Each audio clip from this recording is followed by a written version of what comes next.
is an expensive item. It's also a prized item.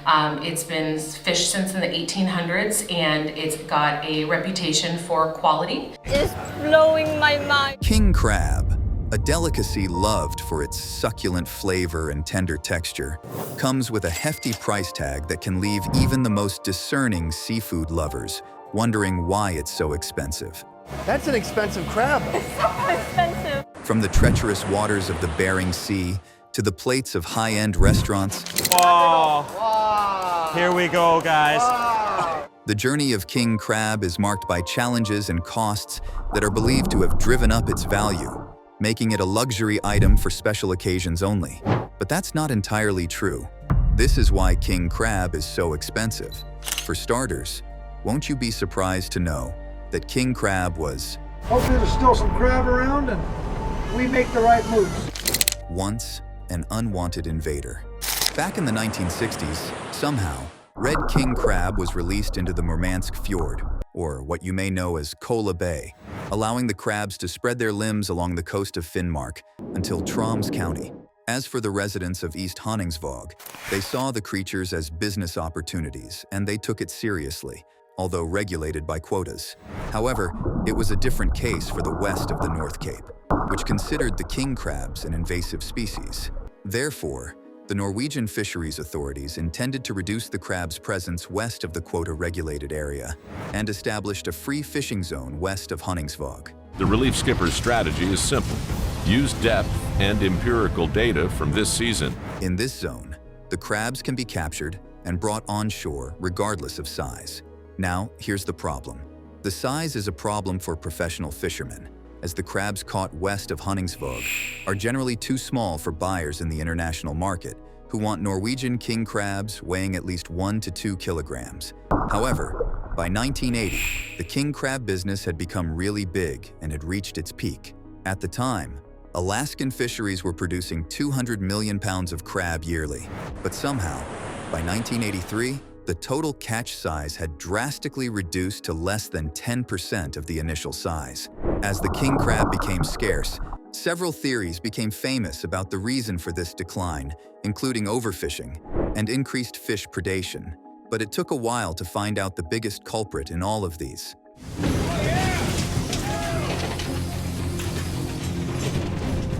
However, the slow harvest made fishermen diversified and caught snow crabs, or cod.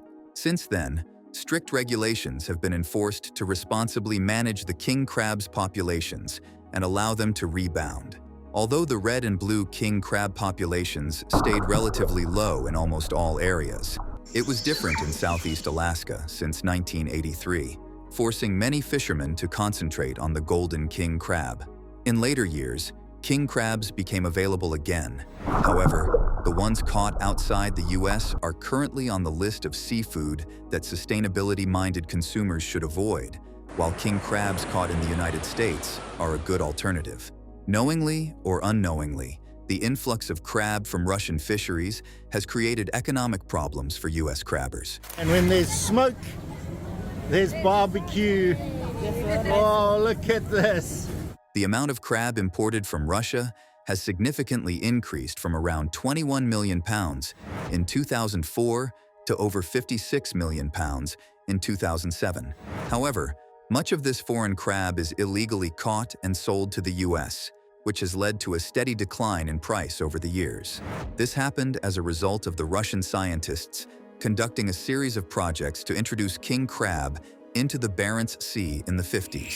This project became successful, with the population of the crabs rising 10 times more than they have produced in the past, with the estimated population at 20 million crabs. This only means that the Russians have enough crabs to export to the US, and in 2006, approximately 90% of king crab in the world was Russian king crab, which accounted for more than 56 million pounds. What's most troubling for the Alaska king crab industry is that the majority of Russian crab is imported illegally and marketed as Alaska king crab due to its brand equity. Now, Norwegian scientists are fearful that these Russian king crabs have migrated into Norwegian waters and will negatively impact cod and crab species. And yes, even today, Most crab lovers tend to mix up the types of sold crabs, from confusing king crab with snow crab to mixing up the different king crabs or giving every type of king crab a single name. It cracks the shell open in just a few seconds. The shell gives the crab the calcium it needs to strengthen its own shell. However, what most do not know is that there is Alaskan king, crab, and others. Even in Alaska, 3 species of king crab are caught commercially, including the red king crab, the blue king crab, and the golden king crab. The red king crab is the most common type, also known as the Alaskan king crab or peregrine crab. You're right. It is definitely naturally sweet with a bit of a sweet sauce in there as well. It is named after its reddish-brown shell, which is covered in spiny projections, boasting a rich, sweet taste and tender texture, making it a delicacy of the highest order. It is the most sought-after king crab, majorly because of its size, which ranges between 6 to 10 pounds and offers it a unique taste. It just falls off. It's so good. Many people enjoy this crab steamed, broiled, or grilled to bring out its natural sweetness and succulence, and they can be harvested in the icy waters of the Bering Sea, drawing in fishermen with their prized catch. Another type is the blue king crab, which is the smallest of the 3 types, with an average weight of only 2 to 4 pounds. The blue king crab has a bluish to reddish color, earning it the famously called name. It is found in the Bering Sea and has a slightly sweeter flavor than Alaskan king crab. Someone else taste this. I can't be the only one. So delicious. Oh, bro. Number 3 is the golden king crab. While not as spotlight hungry as its Alaskan red cousin, the golden king crab, or the brown crab, offers a distinct flavor and rarity that makes it a true gem among seafood enthusiasts. Wow. Yeah, he's like the seafood ninja. He really is. It has a very small size compared to Alaskan red crabs and other types of king crabs. The golden variety is known for its spikier, brownish shell, with pronounced yellow tones that shimmer like the precious metal it's named after. The golden king crab is found around the Bering Sea, in the Aleutian Islands, and sometimes in parts of the North Pacific, and the irrational exuberance of the Gulf of Alaska. Its meat boasts a mildly sweet flavor and a tender texture. The sesame dressing has a little bit acidity, it's just perfect. A 4th variety that does not get spoken about enough is the scarlet king crab, because it is too small and rare to be commercially viable, though its meat is considered sweet and tasty. That meat is so soft. Oh my gosh, and so flavorful. Whoa. Juicy as right. The major issue for this crab type and other small ones is that specific size requirements must be met, which the scarlet king crab has never met since its existence. Although there are other types of crabs, the one most confused with the king crabs is the Beardy crab for its appearance. Beardy crab is actually a separate species of crab and has a slightly sweeter and more delicate flavor than king crab, but its meat is not as firm. Another common crab that gets confused with the king crab is the Apelio crab, commonly known as snow crab, which is a smaller and less expensive alternative to king crab. While both types of crab have a sweet flavor, Apelio crab has a milder taste and a more delicate texture than king crab. It is also easier to harvest, and that is what makes it more affordable than king crab. In addition to the above-mentioned crabs, one other type of crab that is worth trying is the Dungeness crab, which is found in the waters off the coast of Alaska and the Pacific Northwest. Dungeness crab has a sweet, buttery flavor and a firm, flaky texture. However, above all types of crabs stand the king crabs for their massive size. In the glory days of Alaska, king crab fishing, 15-pound red and blue king crabs were caught in the Kodiak and Pribilof Island areas. However, due to significantly lower stocks since the early 1980s, these crabs have become luxuries, making a lot of crab lovers wonder what exactly is the reason they are expensive. Perhaps the season is the reason. Generally, in the past, the most popular crab fishing time occurred between October and January, but gradually, the allocated time for a season continued to shrink so much that at one point, a red crab season was only 4 days long. After 2005, each boat was given a quota based on their catch from previous years and how many crabs were available to catch.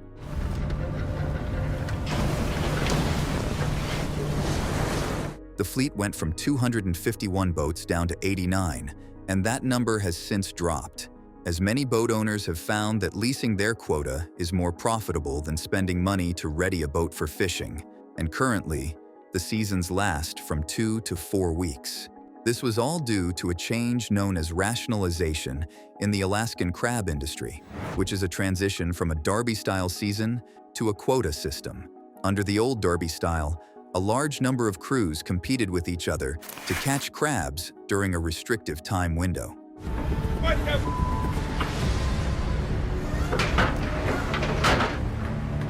However, with the new individual fishing quota known as the IFQ system, established owners have been given quotas that they can fill at a more relaxed pace. In theory, it is intended to be safer, which was the main rationale for the change in the fishing rules in the first place. Also, the transition to the quota system was expected to increase the value of crab by limiting the market of available crab.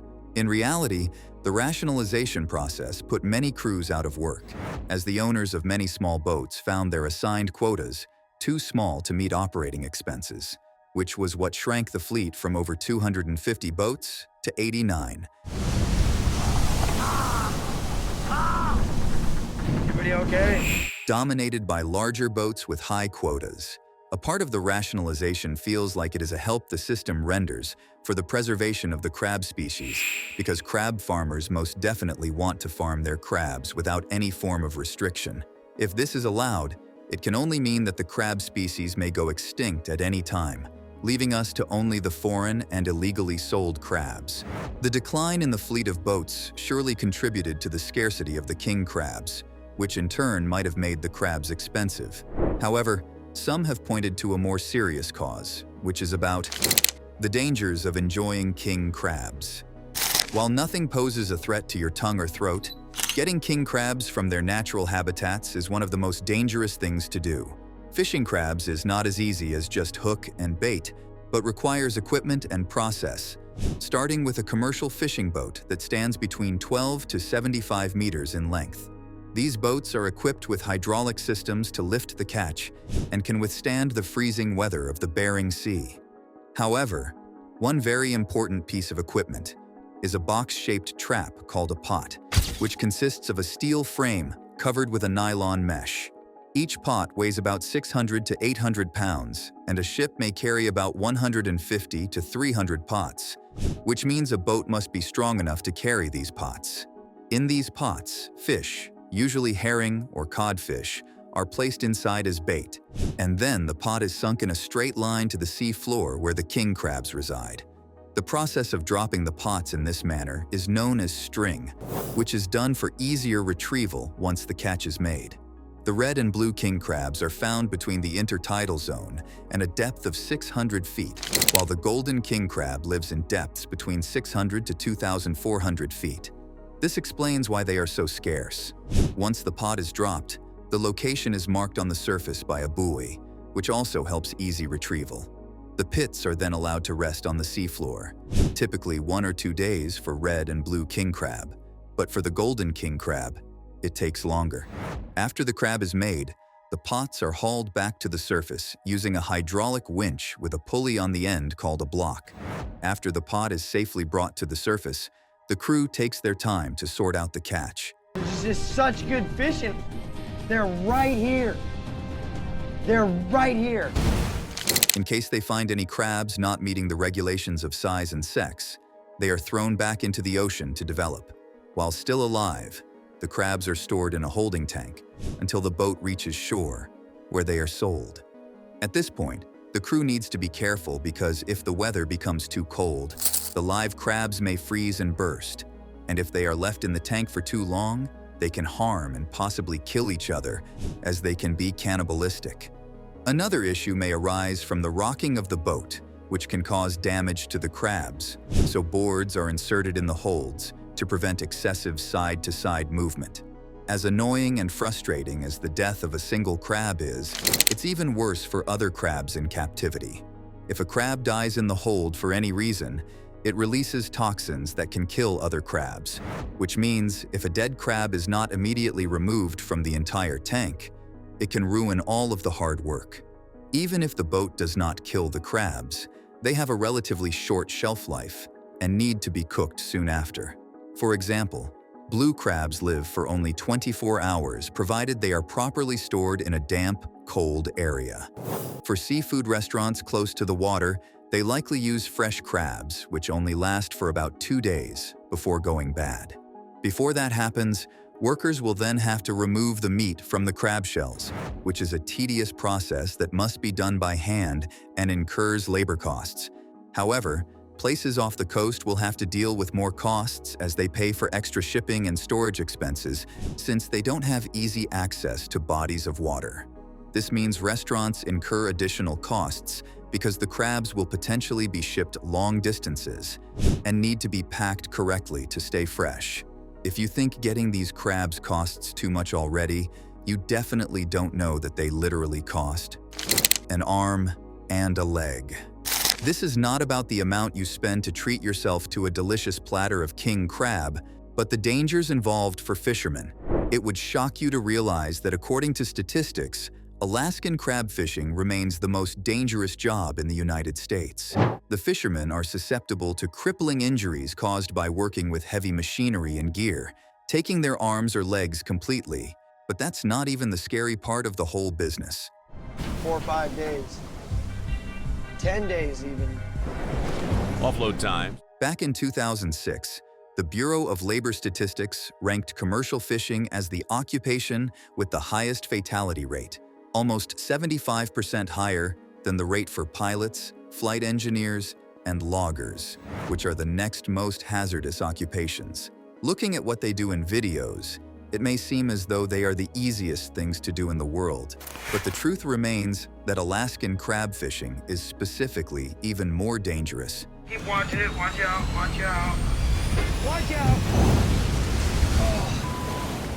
With over 300 fatalities per 100,000 per year, compared to general fishing records that show a fatality rate of 141.7 fatalities per 100,000 per year. You must agree that's a whole lot. Imagine people losing their lives while getting crabs for sale.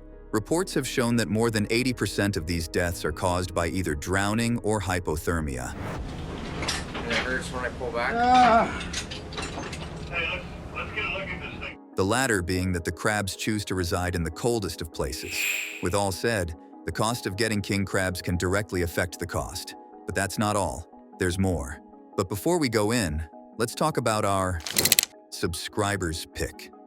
Back in 2023, a Japanese tourist named Junko Shimba was visiting Singapore and decided to dine at a restaurant known as Seafood Paradise.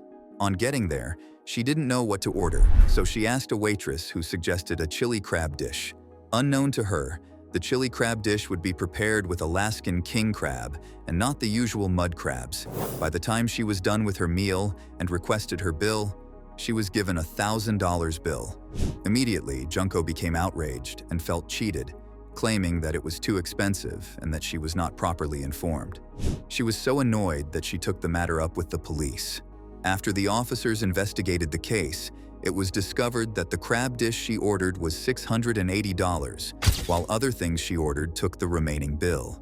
According to reports, 100 grams of Alaskan king crab cost $20 at the restaurant, which made the whole dish that expensive. In the end, she was given about $78 discount, but she was still not happy with how much she spent eating crab limbs. Although Alaskan king crabs have always been expensive, the prices skyrocketed recently, and a lot of people have blamed it on inflation. While it is true that this is why king crab is so expensive, inflation is not the only culprit. Let's face the truth.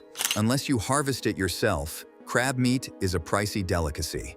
With a single king crab leg fetching nearly $80 and limbs of other crustacean species not far behind, they've always been a treat few can afford.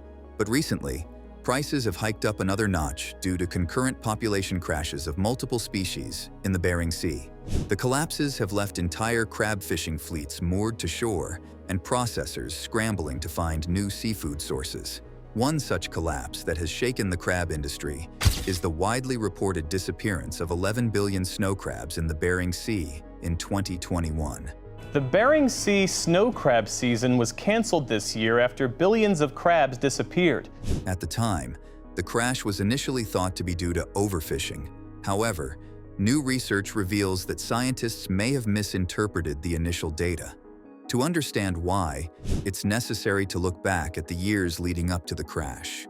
According to annual surveys conducted by the National Oceanic and Atmospheric Administration, known as NOAA, which manages crab harvest in conjunction with the state of Alaska, total snow crab abundance was at an all-time high in 2018. However, as it happened in the past, the overall population decreased by 60% in 2019. The total number of males, which are the primary target of the fishery, actually increased, however, leading to a harvest quota increase in 2020, but NOAA couldn't survey that year due to COVID. But immediately they got back to work in 2021. They found a near total population collapse, almost 11 billion crabs shy of 2018 numbers. Naturally, overfishing was the primary suspect. But now, after several years without a population rebound, researchers are pointing fingers at warming oceans as another culprit. So when we talk about global warming, we really mean ocean warming.